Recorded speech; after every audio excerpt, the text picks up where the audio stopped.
Cities, one of Europe's most visited, perhaps better known for the Sagrada Familia, the 1992 Olympics, and of course FC Barcelona. This city is also motorsport and particularly motorcycle mad.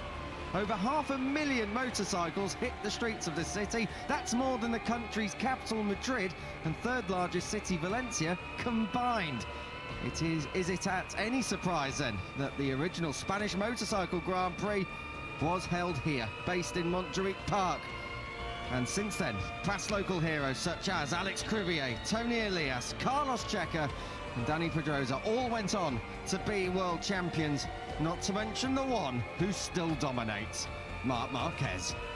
He leads the way in MotoGP and has hopes of a first win here since 2019.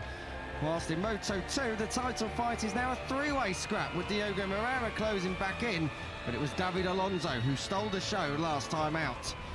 Moto3's fight is still firmly commanded by Jose Antonio Rueda, but Angel Piqueras is hanging on in there, and don't discount David Munoz just yet either, particularly here. This is it then, round 15 in a company of myself, Kiko Giles and Elliot York next to me. We fought our way into the circuit to had a baffling traffic plan this morning and arrived just in time for Moto3 FP1. I am glad to say we weren't the only ones getting collared at the main entrance, which is for some reason closed. This is our home round though, El, and all jokes aside, we are based just down the road in Barcelona's city itself, and what a place it is to call home. It certainly is. Good morning, Kiko. Good morning to everyone else watching along. Yes, great to be back at the circuit, the Barcelona-Catalunya. I think a firm fan and rider favourite, a brilliant layout. Getting in was tricky this morning, but we'll let that slide for now. You can see the fans already packing the grandstand, expecting at least 60 to 70,000 here on Sunday, which is great news. And we should get some good racing as well. A very low grip surface, of course, always in Moto3 we have pretty good races, and this is what the championship standings look like after the Hungarian Grand Prix. Jose Antonio Rueda, 250 points, 69 clear of Angel Piqueras, who is just 17 ahead of Max Quiles, who is also on the charge, but it's David Munoz who's in the best form of them all.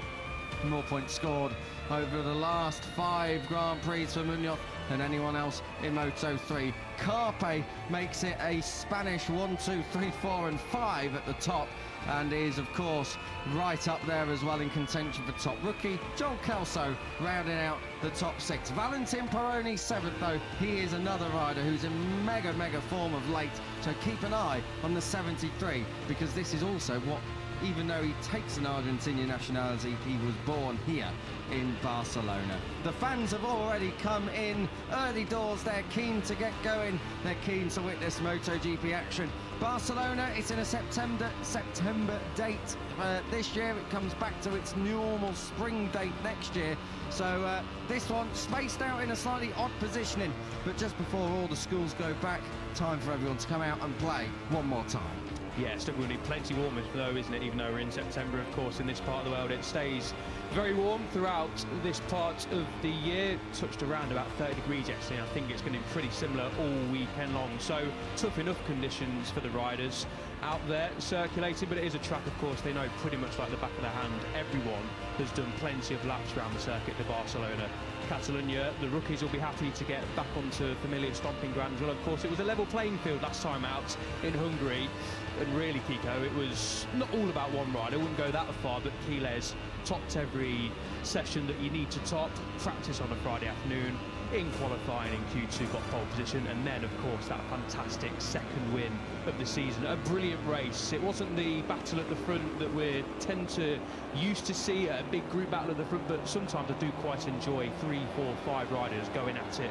All got good pace, and what a final lap it was. And this rider, Jose Antonio Rueda, clung on in there. It looked like he didn't have the pace to start with. I think he was just looking after that soft rear tyre, Rueda. Obviously a mix of rear tyres. Peroni went on the medium, which ended up being the correct tyre choice, I think, in terms of out-and-out pace, but Quiles made that soft tyre work in the latter stages. I know Munoz did say that he struggled with that rear soft tyre towards the end of the session, but Rueda, again, another weekend, like in Austria, he didn't quite have the pace of the likes of Quiles, Piqueras, Munoz, Peroni, of course, as well over in Austria, had a fantastic weekend.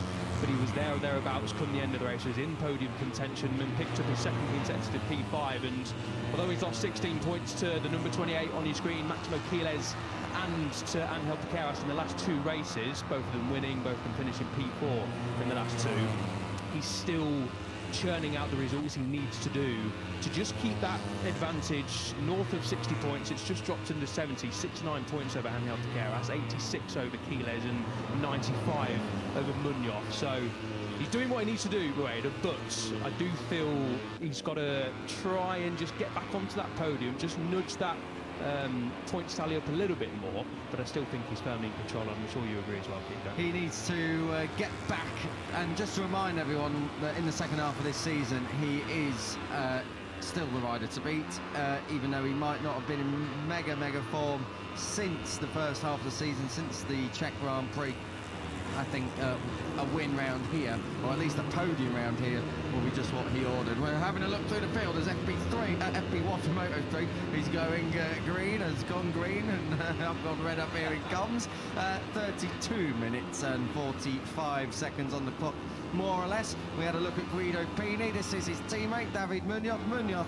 We said about his form, 93 points scored in the last 5 rounds. That's more than anyone else on the grid. He's on 5 podiums in a row. He could be on to make it 6. The record for straight podiums is 10. We'll be talking more about that if he starts getting a few tallied up over the course of the next few rounds. But David Munoz, along with this rider here, 17-year-old local hero for this weekend, but flies the Argentinian flag, Valentin Peroni, both are really starting to knock on the door of podiums and victories week in, week out.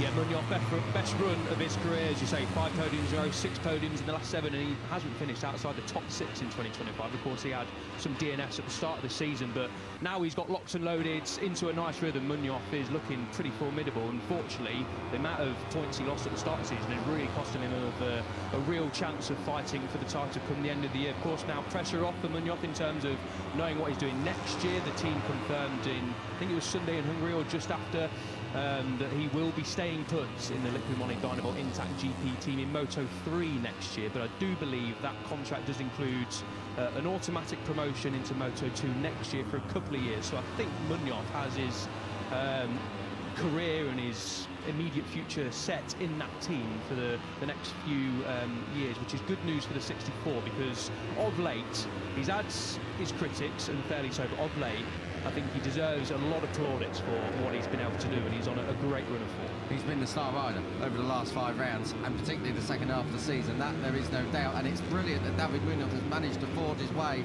a career path, because at one point it looked like he might be out on his elbow and not being able to pick up anything. As you can see, it is FP1, so David Munoz is doing Munoz things and getting right under the skin of Valentin Peroni. That was down in towards the last corner, and now he's going ahead of Scott Ogden, so Munoz is obviously feeling it keen already this morning. We're going to see a lot of this slipstreaming down this massive kilometre-long front straight. We're going to see a lot of weaving as well. David Almanza is one of them who comes across, but it is Munoz who comes across in to take that P1 and track position down through the opening 2 corners and then up the hill towards turn 3. Scott Ogden of late as well, the 21-year-old from Doncaster in the UK, has been struggling. It's been fair to say it's not been an easy few rounds for the number 19.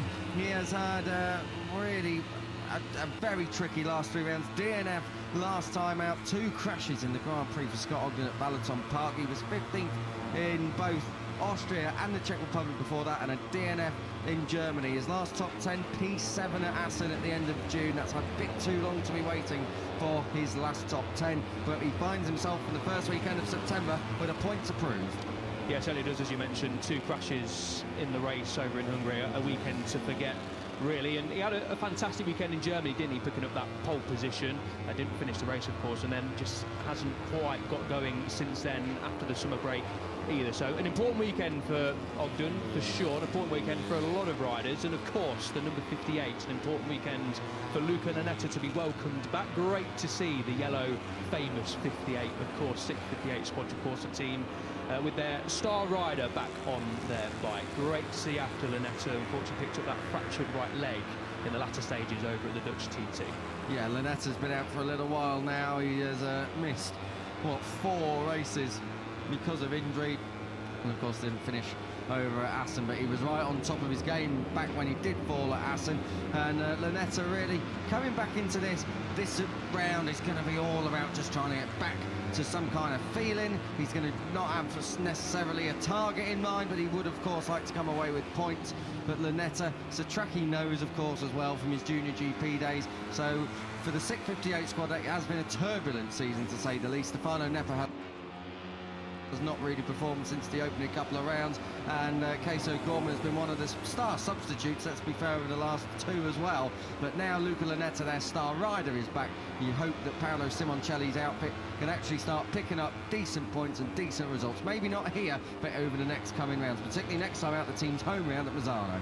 Yeah, no expectations, I think, this weekend on the shoulders of Luca Lunetta, and I do believe Sky Sport Italy reporting anyway that he has secured a move up to Moto2 with Speed RS team in 2026 on the Boscoscuro. So do watch out for potential announcements coming up. Lunetta does look like he's got his future secured in Moto2, which is good news, and I think deserved as well, because Lunetta, for me, has shown enough in his rookie season and before he picked up that injury. He had a great test over in Le Mans, and that enabled him to find that front end feeling that he was missing at the start of the season. Picked the podium at Silverstone, was on the front row and finished in the top 5 in Aragon as well, and was in obviously that lead group over at the Dutch TT. So it does sound like Lunetta is going to be moving up to Moto2 next year. I think a few of these riders will be definitely doing that as well. One rider who isn't is Adrian Fernandez on your screen.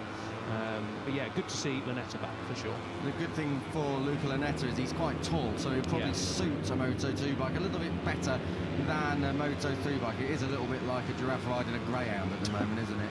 For old Luca Lunetta, but a move up to Moto2 should fix all that. Adrian Fernandez, it looks certain that Leopard Racing and he will not continue into 2026. There are rumours that it will be all change in 2026 for Leopard. They are a team that have won World Championships. They want to be back winning. They haven't won a race this season. I don't think you can lay too much blame on David Almanza for that. It's his first year in the team, and it's only his second season in the class. Adrian Fernandez, more than enough experience. Things haven't gone his way. He has been injured through no fault of his own at times, but unfortunately this is his third season in that team, and to not have a win across any of it is a little bit sour in the taste, I think, of the owners down there at Leopard.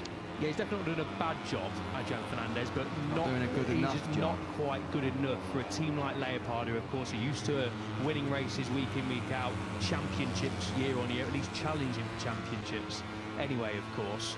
And yeah, it does sound like both riders potentially are looking for rides. I spoke to Mirja Couture over in Hungary, and it did sound like they were in Leopard were interested in waiting to see what happens with the riders coming up from Junior GP / Rookies Cup. We know Rico Salmela, Brian Ariarte, Hakim Danish, and maybe a couple of others. Casey Gorman has been linked with a move up as well.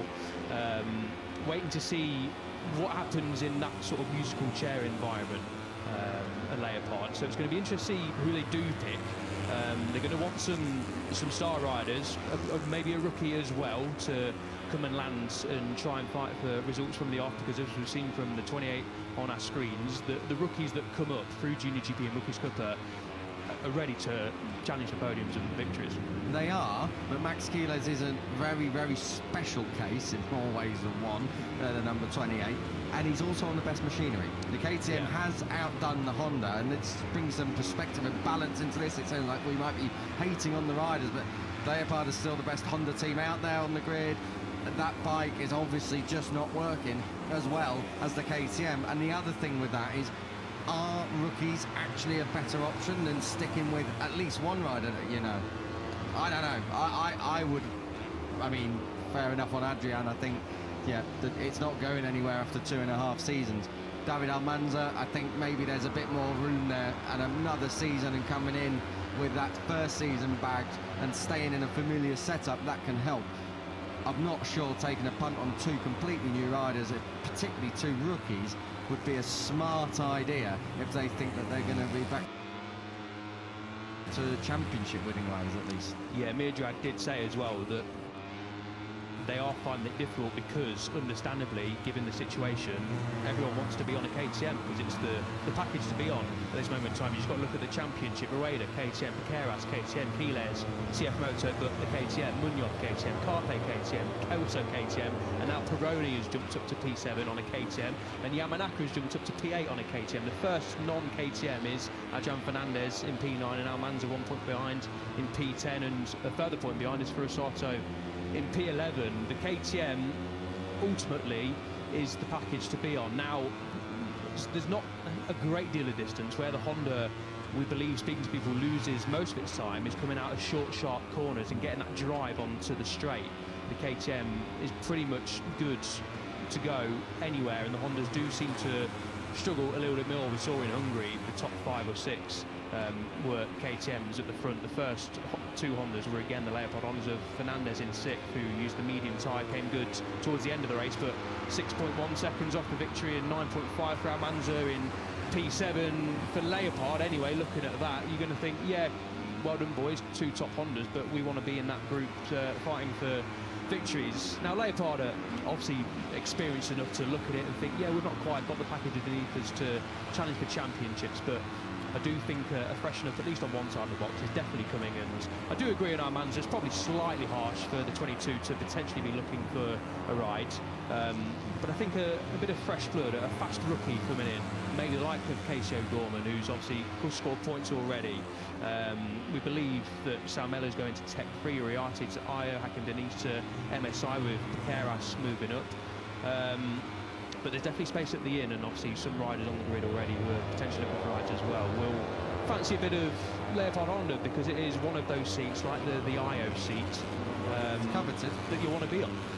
The thing is that the team are a very, very good team. You can cut your teeth very, very well. So, you know, maybe moving on for Almanza isn't a bad thing. Yeah. Maybe the package is the limit. And we've seen enough from Almanza to see that he's got decent pace. You know, he's not like he's at too many just random flashes. He has been in the lead group, he has led laps, he's led races, he's been in that podium fight, he's had front rows, etc. Just over the course of a race distance, it's very, very difficult for the Honda guys to compete.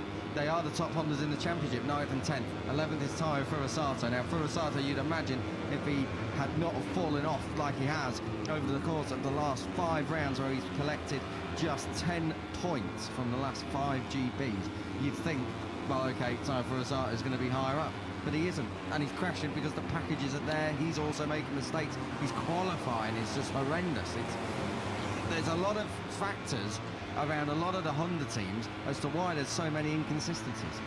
Yeah, Furusato, he said after the race that he made the same mistake as he did in qualifying, or in practice, I can't remember when it was, maybe on Saturday morning, but turn 1 and 2 just asked too much of the throttle, chucked him over the bike, and unfortunately that was race over. And you make a good point, they're not quite got the package, so they're having to try a bit harder, and that's when mistakes do come.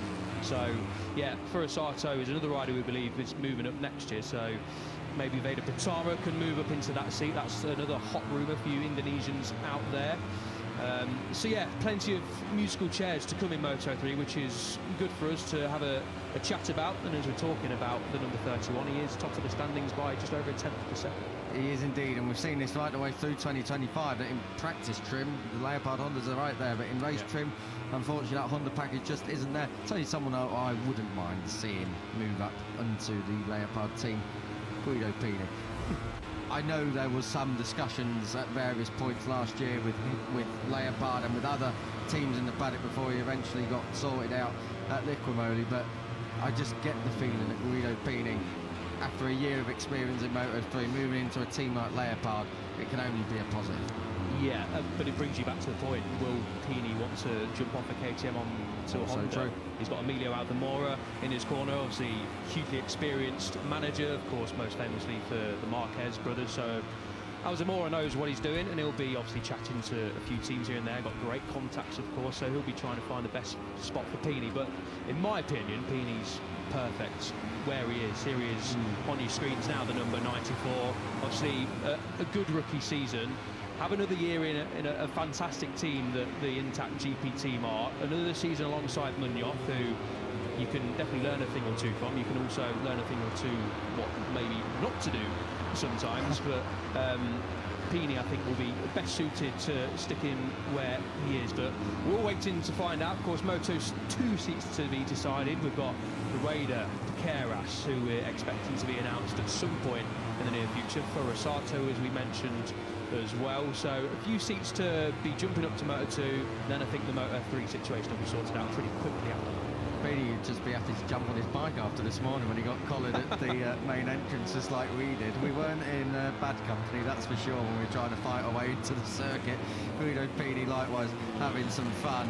Adrian Fernandez is your top dog at the moment as we approach the halfway distance in FP1. Yamanaka is second, Rueda third, Quiles and Munoz completing your top 5. Riccardo Rossi has come good up to P6. A lot of doubts about his future. Where's he going to end up?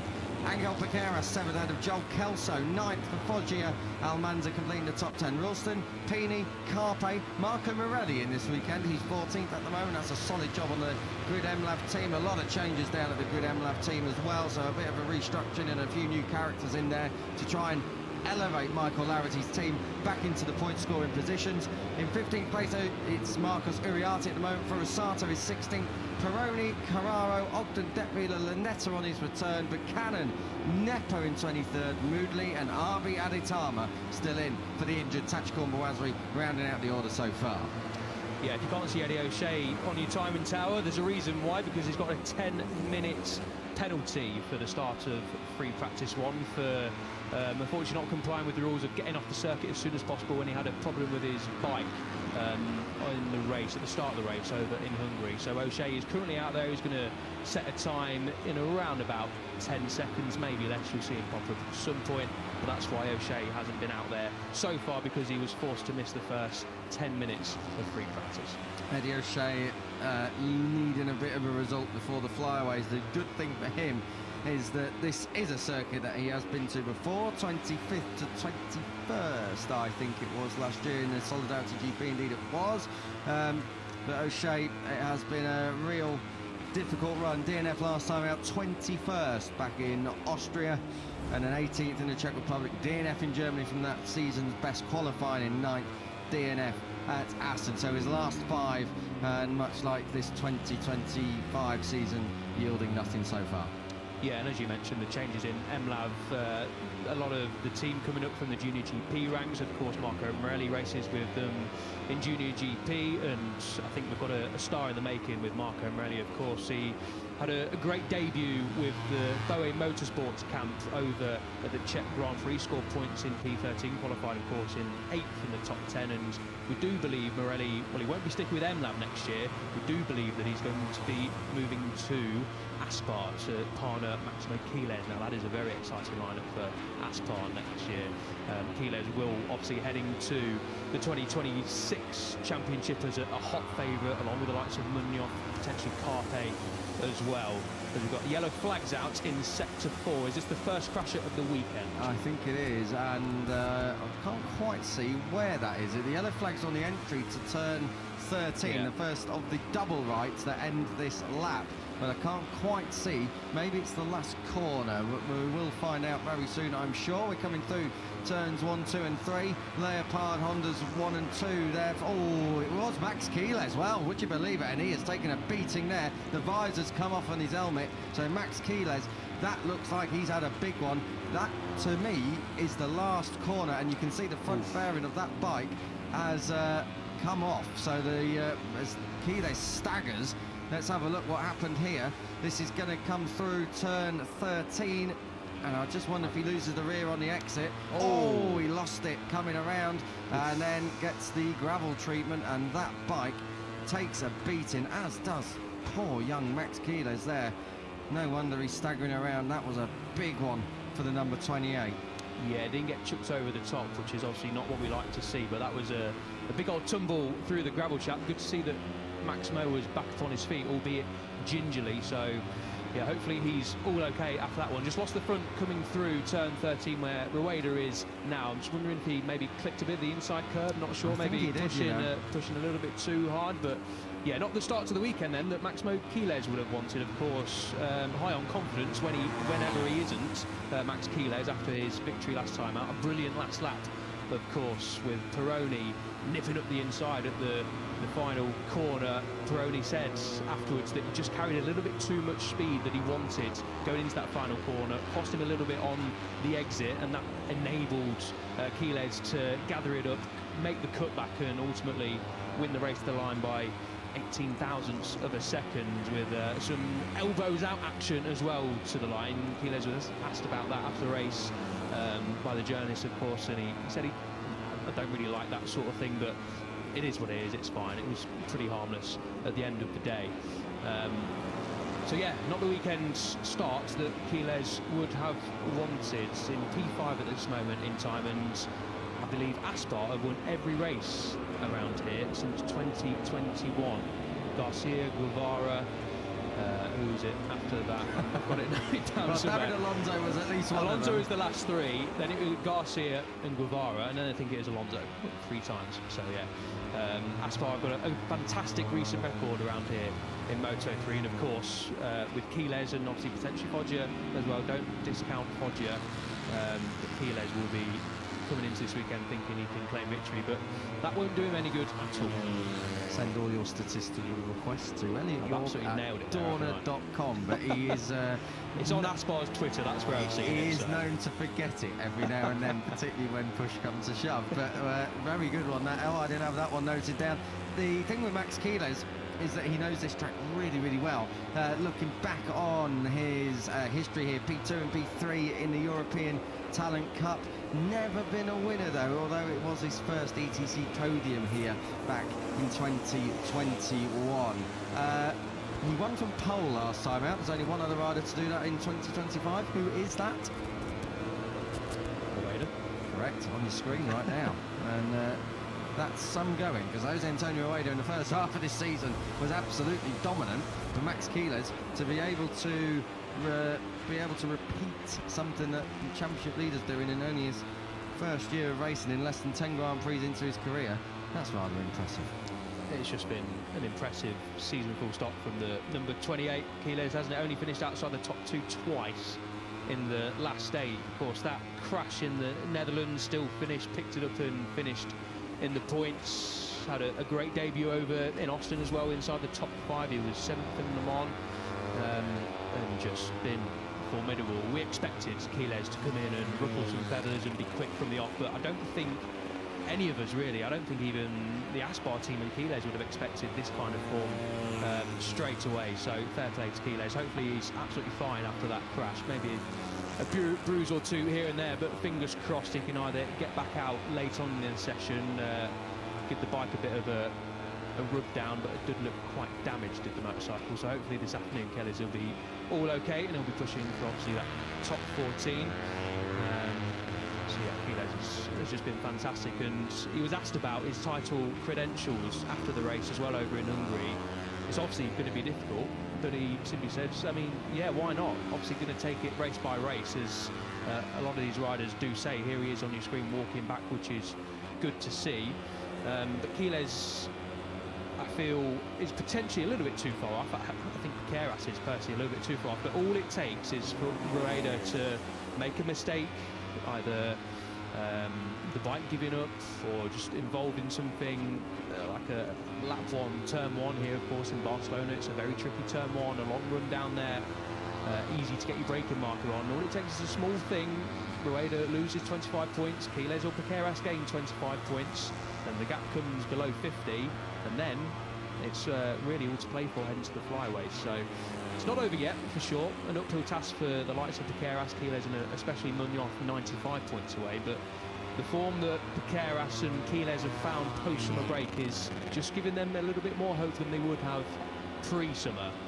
Kelso is a rider who needs to find a little bit of form. He was again disappointed with how his race went over in Hungary. He gathered it back up from outside of the top 10 in qualifying to finish P8, but he just said he's not got that feeling back that he had pre-summer. It's the sort of last 10-15% on the brakes and then the first 20% on the gas, he said, is where he's struggling most at the minute, the Australian. He's going well though so far in the session, P8, and this is looking like he's heading to the top of the standings if he hooks up this final sector. He's coming through turn 13 now as he tips it in downhill, very, very tricky right-hander. And if you're brave, you can make that pass into turn 14, the iconic move from 2009 from Valentino Rossi. Last year, top-racking Superbikes on the last lap. It's a proper do-or-die corner, and fantastic that Catalunya. It's still one of those great tracks. It has changed a little bit in recent years, of course, to accommodate modern safety needs, but it is a brilliant motorcycle racetrack. Kelso up to P2. Yeah, good stuff from Kelso. Hopefully we'll see some action down at that final corner, because as I completely agree, what a circuit for motorcycle racing especially. I think most people do love coming here. Here is the 6.6 rounding turn 13. That's where Quiles crashed. Got to watch out for the green on the exit of that corner.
All season up there with Mugello, maybe not quite at the same level, but it is right up there. Kelso doesn't improve this time around. Ooh, yellow flags in sectors 2 and 3. Now I wonder if that is down at turn 10, because that's just around where it crosses over. I think, no, it isn't. That is at 5, I think. 5, indeed it is. And that is Nicola Carraro, who, as you can see, is not very happy at all. He's lost the front there, and that is it. Oh, don't be getting a penalty for disobeying the marshals. It's not car parking officials. I think he's a little bit angry with himself or potentially the bike. Turn 5, I think we can all guess what that is. A simple, the front end saying no thank you. Down the hill, a tricky braking area, of course. It's where Pecco Bagnaia lost the sprint win. There he is, then Carraro just catching the end of that. But it is down into the left-hander, hard braking into one of the slowest corners on the circuit, and the front end just washes away. The first at the corner this weekend. I can safely say it won't be the last. No. Barcelona famous for beaches, and he's found one now at turn 5, hasn't he? Nothing beats a Jet 2 holiday. What time is it? Yeah, didn't take too long. We're only about 3 weeks behind training. Well, Carraro, that's the end of his session, I'm sure, because he's gone barrelling through the gravel. The bike didn't look too badly damaged, obviously full of rocks, and that's got to get back from turn 5, which is a little bit far away. So I'd be surprised to see Nicola Carraro coming back out. Of course, we do have track limits everywhere here. Turn 13 and 14, massive hotspots, as you've seen before. And that's why we've got track limits and laps cancelled for your top 2 in this session so far. Just over 5 minutes to go in this FP1 Moto3 session. Adrian Fernandez has led most of it. Will he lead it right at the crucial points? We'll have to wait and see. Kelso coming across the line to go again and start another flying lap, although I think he got it just a little bit wrong down in towards turn 1.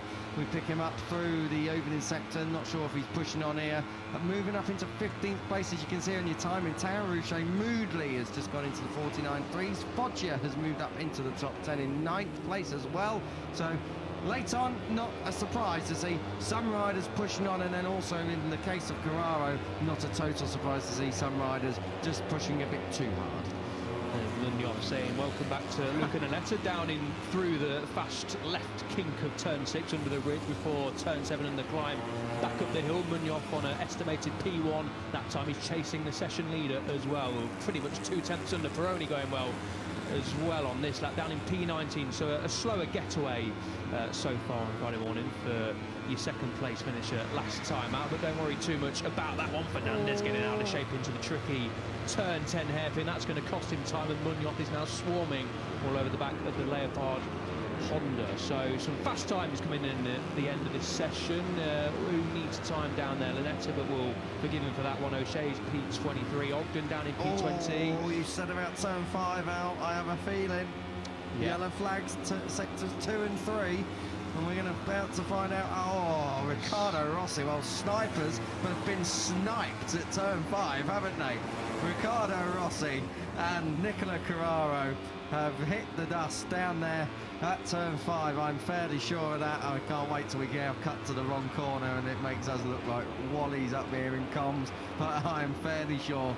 To sectors 2 and 3, it's right at the crossover point. It's sector 3 that is the crossover point for turn 10. That's why I got a bit confused earlier.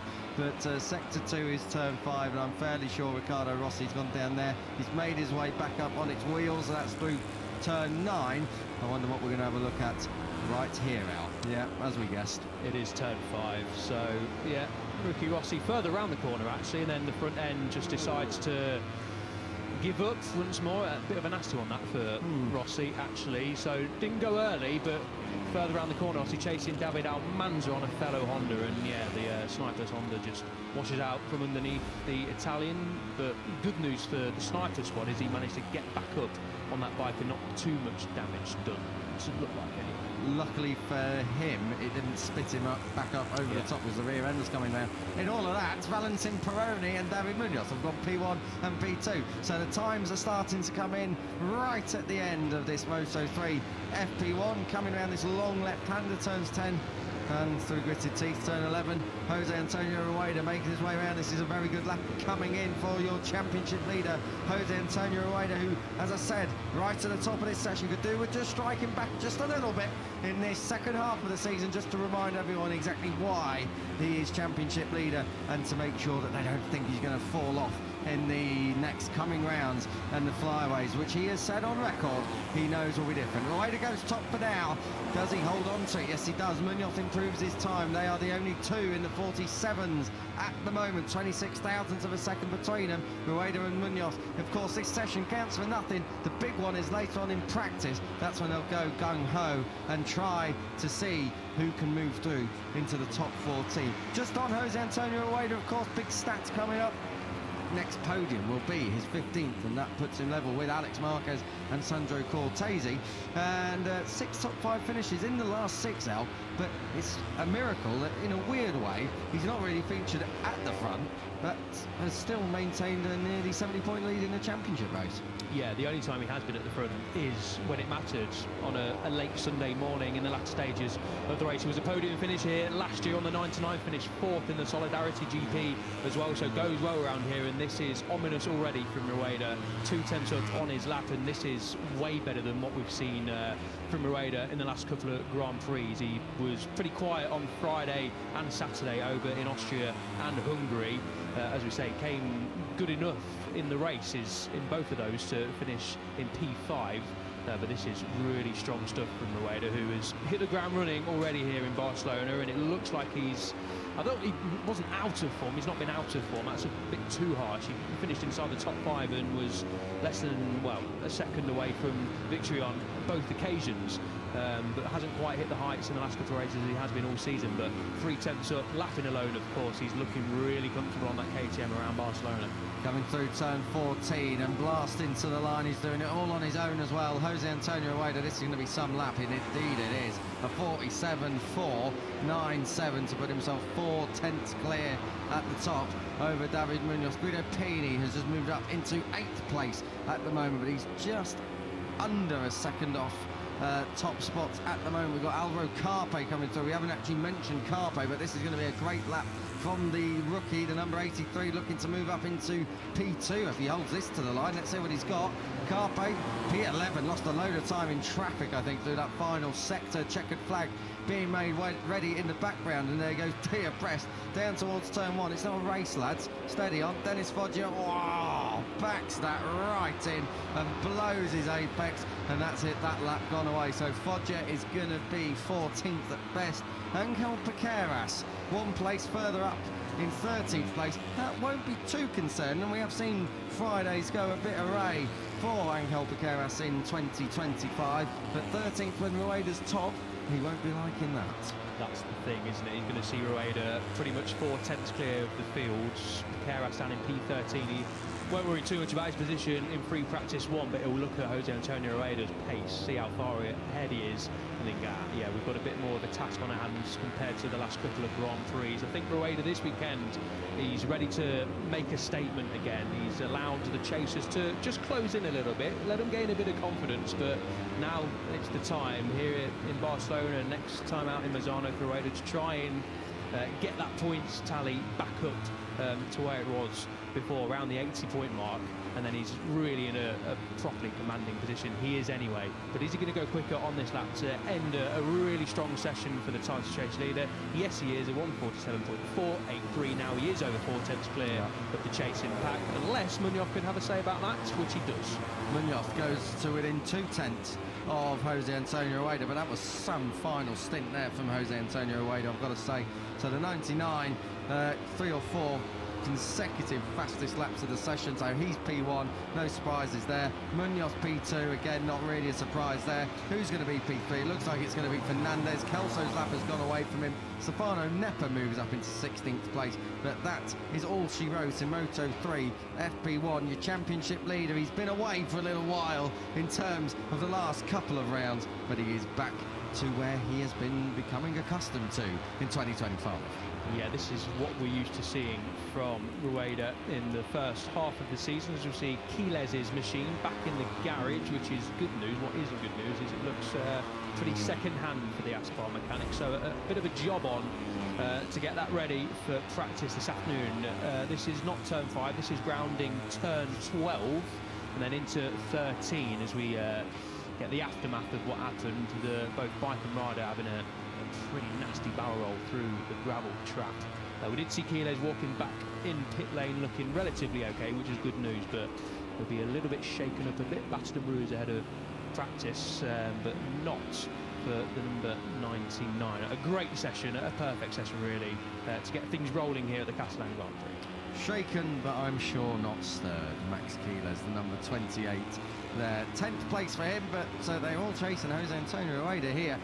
The all-time lap record, as you can see, at 45.9, so 1.5 seconds off for Jose Antonio Rueda there.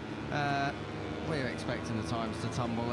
It was a bit cooler as well at points last year, so we'll expect to see, once the temperature does come up in the afternoon, perhaps a little bit more, but potentially more so tomorrow morning once this track's bedded in. Yeah, intrigued to see how much the time has dropped this afternoon. Munoz did well to get within 2/10 of Rueda, and there is confirmation, as we mentioned earlier, the Intact GP team confirming that Munoz will be staying with them on a long-term contract next year in Moto3, and then, if all goes well, moving straight up into the ranks in Moto2 when potentially Gonzalez moves on to pastures. But that is all to come.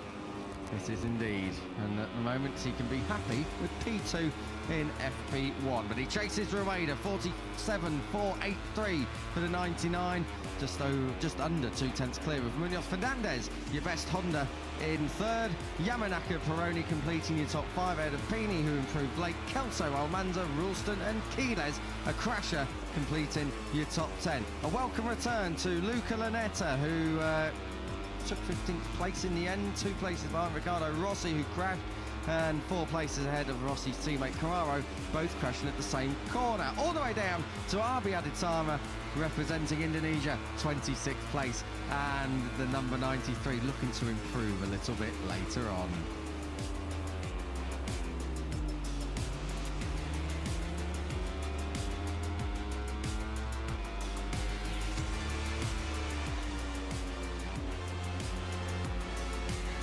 And that is all for Moto3. So me and Al York are off to see if the lift is working in the commentary compound, so we can get down to breakfast a bit sharpish. Lewis Sotheby and Neil Morrison moving in for Moto2. Enjoy. Compound. Good morning, everybody. Welcome back to Barcelona. Or welcome. Championship. We are starting to enter the championship rounds, to use a boxing analogy. Quite literally, this next back-to-back Catalonia and San Marino could see the MotoGP World Championship decided if Marc Marquez plays his cards right over the next 9 days. The Moto3 World Championship, well, that might still run on a little further into the flyaways. Moto2 World Championship, which is our immediate focus next, well, hey, that could go all the way down to the final round in Valencia. And while Manu Gonzalez did, strictly speaking, extend his World Championship lead last time out in Hungary, you kind of feel like the possibility or probability that the World Championship goes all the way down to the wire increased with the events of a fortnight ago, as we filed another addition into the catalogue of classics that Moto2 has put on for us in 2025. File it in alongside the last lap thriller of Silverstone, the super close finish at Aragon, and Dennis Unchu took victory by mere thousandths of a second. Chalking alongside those, the Hungarian Grand Prix, the first Moto2 visit to Balaton Park, as three riders fought it out for victory on the final lap. 0.3 of a second covered them across the line, and less than a second covered the top four finishers in the Hungarian Grand Prix, which did include this man, Diogo Moreira. It's Lewis Sotheby and Neil Morrison with you to talk you through this upcoming Moto2 free practice one session. And whilst our first rider appearing on screen, Neil, may be Diogo Moreira, his thunder was stolen by a fellow South American in Hungary. Yeah, it most certainly was. Good morning, Lewis. Good morning to everyone watching around the world. A beautiful day here in Catalonia for the Barcelona-GP. Delighted to be coming to you live from the circuit of Barcelona-Catalunya. And you're absolutely right, it was something quite remarkable, wasn't it? We thought we had probably seen the best Moto2 race of the season, maybe one of the best of all time, back at the British Grand Prix, but maybe the Hungarian GP 2 weeks ago upstaged it with the last lap for the ages, the last 6 or 7 laps for the ages, as David Alonso cut through the field from 11